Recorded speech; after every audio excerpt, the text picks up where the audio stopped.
मित्रों, हमारे इतिहास के पन्नों में कुछ पात्र, कुछ चरित्र ऐसे होते हैं जो हमेशा ही आदर्श माने जाते हैं हमारे समाज के लिए। ऐसे ही पात्र हैं राजा हरिश्चंद्र। एक शासक, आदर्श शासक कैसा होना चाहिए, उसके कर्तव्य, उसका जीवन कैसा होना चाहिए, धर्म कैसे जिया जाता है, ये राजा हरिश्चंद्र जी के चरित्र से भलीभांति पता चलता है। चलिए उनकी कहानी के बारे में जानते हैं। पर उससे पहले मित्रों, अगर आपने इस चैनल को अभी तक सब्सक्राइब नहीं किया है तो सब्सक्राइब भी अवश्य कर लें।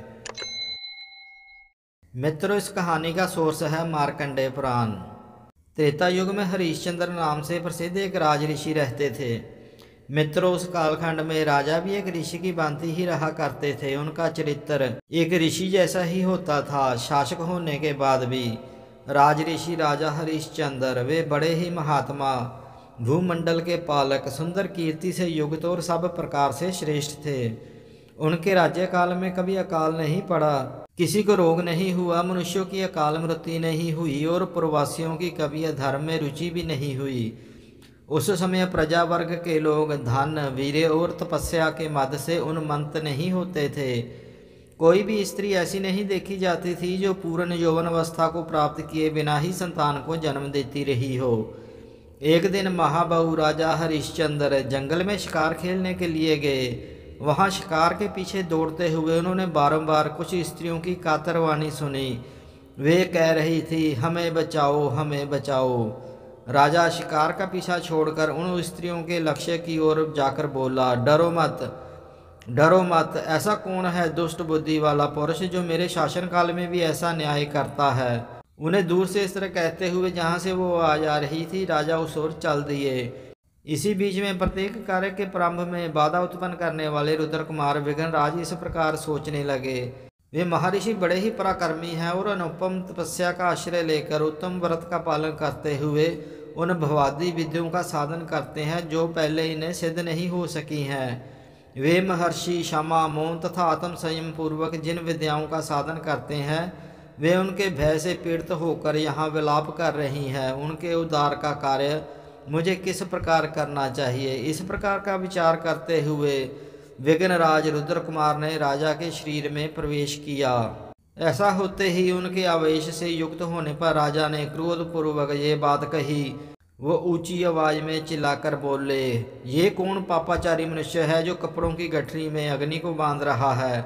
बाल और प्रचंड तेज से उद्दीप्त मुझ राजा के उपस्थित होते हुए आज कौन ऐसा पापी है जो मेरे धनुष से छूटकर संपूर्ण दिशाओं का देदीप्यमान करने वाले बाणों के सर्वांग से छिन्न भिन्न होकर कभी न टूटने वाली निद्रा में प्रवेश करना चाहता है। राजा की ये बात सुनकर तपस्वी विश्वामित्र वो कुपित हो उठे। उनके मन में क्रोध का उदय होते ही वे संपन्न विद्याएं जो स्त्रियों के रूप में वहां उपस्थित होकर रो रही थी, क्षण भर में ही अंतर ध्यान हो गई। तदंतर राजा ने उन्हें तपस्या के भंडार महर्षि विश्वामित्र की ओर दृष्टिपात किया तो वे बड़े ही भयभीत हुए और सहसा पीपल के पत्ते की भांति थर थर कांपने लगे। इतने में उन्हें देखकर विश्वामित्र बोले, अरे ओ दुरात्मा, खड़ा तो रह। तब राजा ने विनयपूर्वक मुनि के चरणों में प्रणाम किया और कहा, भगवान, ये मेरा धर्म था, प्रभु इसे आप मेरा अपराध न माने। हे मुने, अपने धर्म की रक्षा में लगे हुए मुझ इस राजा पर आपको क्रोध नहीं करना चाहिए। धर्मज्ञ राजा को तो ये उचित ही है कि वह धर्मशास्त्र के अनुसार दान दे, रक्षा करे और धनुष उठाकर युद्ध करे। तब राजा विश्वामित्र की बात सुनकर महर्षि विश्वामित्र बोले, राजन, यदि तुम्हें अधर्म का डर है तो शीघ्र बताओ, किसको दान देना चाहिए, किन की रक्षा करनी चाहिए और किन के साथ युद्ध करना चाहिए। तब उनकी बात सुनकर राजा हरिश्चंद्र जी ने कहा, श्रेष्ठ ब्राह्मणों को दान देना चाहिए तथा जिनकी जीविका नष्ट हो गई हो ऐसे अन्य मनुष्यों को भी दान देना चाहिए। भयभीत प्राणियों की रक्षा करनी चाहिए और शत्रुओं के साथ सदा युद्ध करना चाहिए। ऐसा राजा हरिश्चंद्र जी ने विश्वामित्र जी को कहा। तब उनकी बात सुनकर विश्वामित्र जी बोले, यदि तुम राजा हो और राजधर्म को भली भांति जानते हो तो मैं प्रतिग्रह की इच्छा रखने वाला ब्राह्मण हूँ, मुझे इच्छा अनुसार दान दो। तब मित्रों, महर्षि की बात सुनकर राजा ने अपना नया हुआ जन्म माना। उसे लगा कि अब राजा उन पर क्रोधित नहीं है। उन्होंने प्रसन्नचित होकर उनसे कहा, हे भगवान, आपको मैं क्या दूं, आप निशंक होकर कहें। यदि कोई दुर्लभ से दुर्लभ वस्तु हो तो उसे भी दी हुई ही समझे। उनकी बात सुनकर विश्वामित्र जी ने कहा, हे वीरवर, तुम समुद्र, पर्वत, ग्राम और नगरों सहित सारी पृथ्वी मुझे दे दो। रथ, घोड़े, हाथी, कुठार और खजाने सहित सारा राज्य भी मुझे समर्पित कर दो। इसके अतिरिक्त जो भी कुछ तुम्हारे पास है वह मुझे दे दो। बस केवल अपनी स्त्री, पुत्र और शरीर को अपने पास रख लो। साथ ही अपने धर्म को भी तुम ही रखो, क्योंकि वह धर्म, हाँ जी, तुम्हारा धर्म वह सदा कर्ता के साथ ही रहता है, परलोक में जाने पर भी वह साथ जाता है। इस तरह मुनि का वचन सुनकर राजा हरिश्चंद्र जी ने प्रसन्नचित होकर कहा, तथस्तु। हाथ जोड़कर उनकी आज्ञा स्वीकार की। उस समय उनके मुख पर शोक अथवा चिंता किसी भी तरह का कोई चिन्ह नहीं था, वे प्रसन्नचित थे। तब विश्वामित्र बोले, यदि तुमने अपना राज्य, पृथ्वी, सेना और धन मुझे सर्वस्व मुझे समर्पित कर दिया है, तो मुझे तपस्वी के इस राज्य में रहते हुए किसका प्रभुत्व रहा।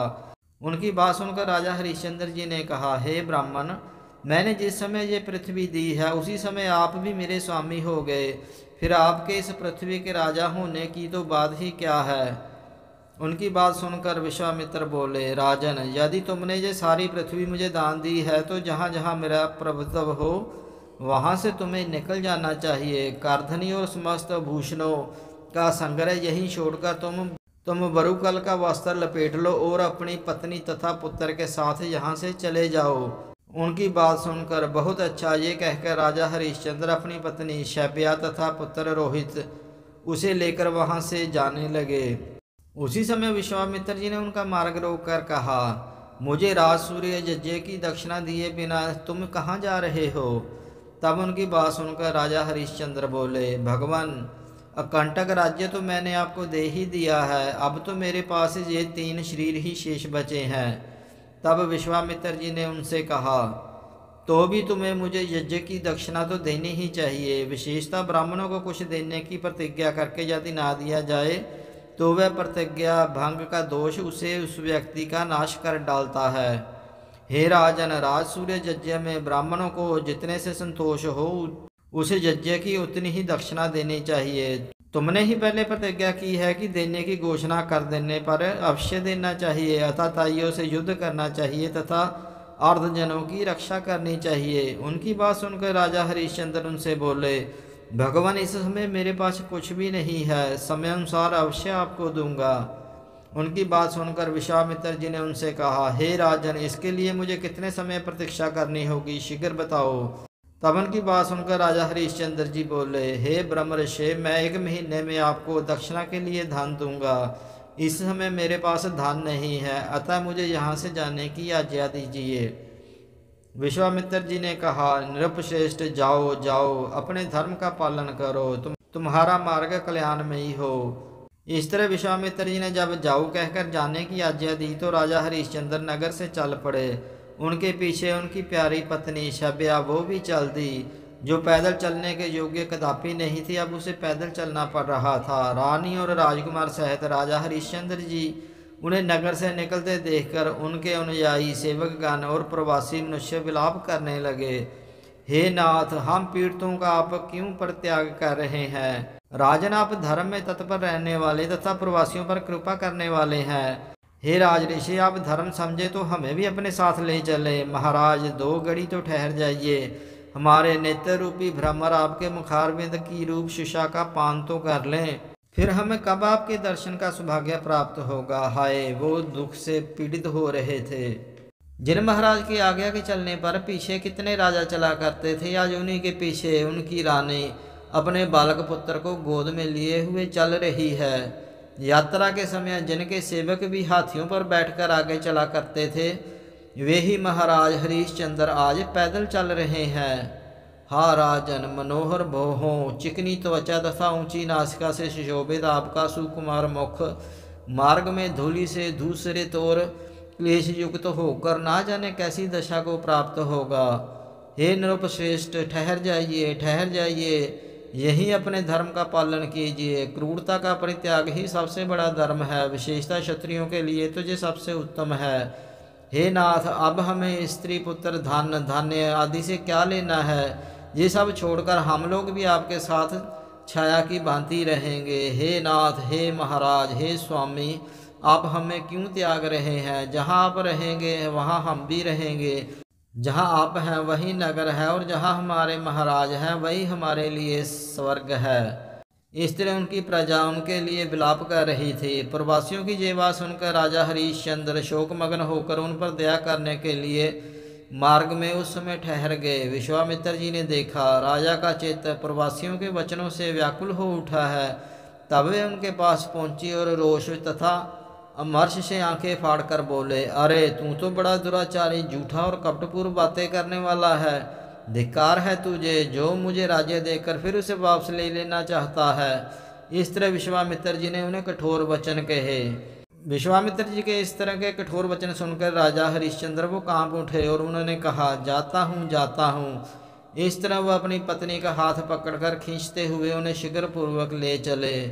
राजा अपनी पत्नी को खींच रहे थे। वह सुकुमारी अबला चलने के परिश्रम से थक कर व्याकुल हो रही थी, तो भी विश्वामित्र जी ने सहसा उसकी पीठ पर डंडे से प्रहार किया। महारानी को इस प्रकार मार खाते देखकर राजा हरिश्चंद्र दुख से आतुर होकर केवल इतना ही बोले, हे भगवान, जाता हूँ। उनके मुख से कोई और बात नहीं निकल सकी। उस समय परम दयालु 5 विश्वदेव आपस में इस प्रकार कहने लगे, ओह ये विश्वामित्र तो बड़ा पापी है, ना जाने कितने लोकों में जाएगा। इसने यज्ञकर्ताओं में श्रेष्ठ इस महाराज को अपने राज्य से नीचे उतार दिया है। विश्वदेवों की ये बात सुनकर विश्वामित्र जी को बड़ा ही रोष हुआ। उन्होंने उन सबको शाप देते हुए कहा, तुम लोग मनुष्य हो जाओ। फिर उनके अनुनय विनय से प्रसन्न होकर महर्षि महामुनि विश्वामित्र जी ने कहा, मनुष्य होने पर तुम्हें कोई संतान नहीं होगी, तुम विवाह भी नहीं करोगे, तुम्हारे मन में किसी के प्रति ईर्ष्या और द्वेष भी नहीं होगा, तुम पुनः काम क्रोध से मुक्त होकर देवत्व को प्राप्त कर लोगे। तदंतर में वे विश्वदेव अपने अंश से कुरुवंशियों के घर में अवतीर्ण हुए। वे ही द्रौपदी के गर्भ से उत्पन्न हुए 5 पांडव कुमार थे।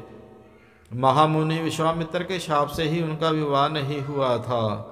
चलिए मित्रों, इस कथा को यहीं विराम देते हैं। शेष कथा आगे वाले भाग में।